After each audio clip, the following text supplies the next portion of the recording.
আসলেই পারিস। এখন কোনো মতে ছেলেটাকে বুঝিয়ে দেশে পাঠা, নাহলে ও তো স্ট্রোক করবে। হুম।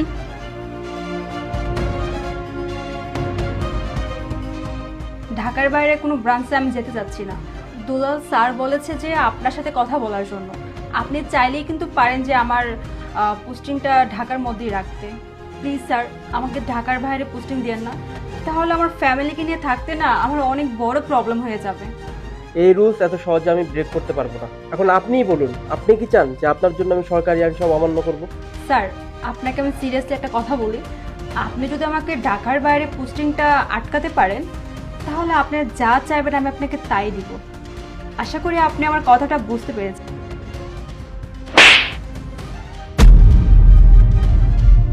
এই আপনার মতো শহরের মডার্ন স্মার্ট মেয়েদের জন্যই না আজকে সমাজের এই অবস্থা।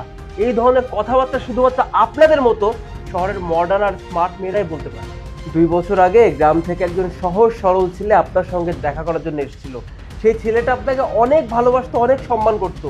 গ্রাম থেকে কুষ্টিয়া থেকে অনেক আশা নিয়ে সে আপনার কাছে এসেছিল, কিন্তু আপনি আর আপনার বান্ধবী দুইজন মিলে তাকে কি পরিমাণ অপমান করেছিলেন মনে পড়ে?